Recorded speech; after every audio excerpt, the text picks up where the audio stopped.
اے پاک پروردگار، وہ معاملات جن میں ہمارا اختیار نہیں، جہاں ہم بے بس ہیں، ان میں ہماری مدد فرما اور ہمیں اکیلا مت چھوڑنا۔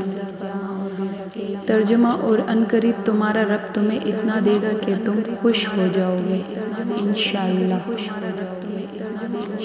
تہجد: تم روشنیوں کے رب کو رات کے اندھیروں میں پکارو، وہ تمہیں بھی موزوں کی صبح عطا کر کے راضی کر دے گا۔ اور جب توکل کرو تو یہ مت سوچو کہ جو مانگا ہے وہ ملے گا کہ نہیں، بلکہ انتظار کرو کہ جو مانگا ہے وہ ہر حال میں ملے گا، کب اور کیسے، اس بات کا فیصلہ اللہ پر تم چھوڑ دو۔ اور بے شک تمہارے صبر کے بعد اللہ تمہیں تمہاری چاہت سے نوازے گا۔ ہو سکتا ہے تمہاری زندگی کا ایک خالی صفحہ اللہ تمہاری چاہت سے بھرنا چاہتا ہو، اس لیے دعا کرو، شاید دعا ہی تمہارا مقدر بدل دے۔ نماز کے 10 فائدے: چہرے کی نورانیت، دل کا نور، جسم کی راحت، قبر میں ساتھی، نزول رحمت کا ذریعہ، جنت کی چابی، میزان حساب کا وزن، اللہ تعالیٰ کی رضا، جنت کی قیمت، آگ سے بچنے کا ذریعہ۔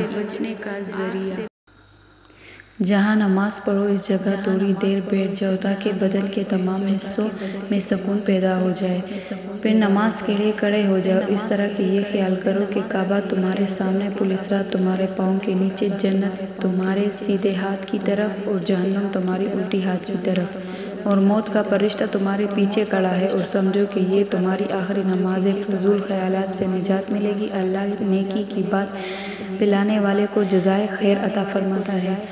اللہ سے اس قدر قریب ہو جاؤ کہ تم دعا مانگو تو فرشتے آمین کہیں۔ بے شک نماز ہی بہترین ساتھی ہے، دنیا سے قبر تک، قبر سے حشر تک، اور حشر سے جنت تک۔ بہت سکون ملتا ہے مجھے تیرے سجدے میں، اے اللہ۔ میری دعا ہے کہ میرا دم بھی نکلے تو تیرے سجدے میں نکلے، آمین۔ کتنے بھی بڑے اسکول یا کالج میں پڑھو، لیکن انسان بننے کے لیے قرآن پڑھنا ہی پڑے گا۔ بے شک رسول پاک صلی اللہ علیہ وسلم نے ارشاد فرمایا، جب اللہ تعالیٰ کسی بندے سے محبت فرماتے ہیں تو اسے نرم مزاج بنا دیتے ہیں۔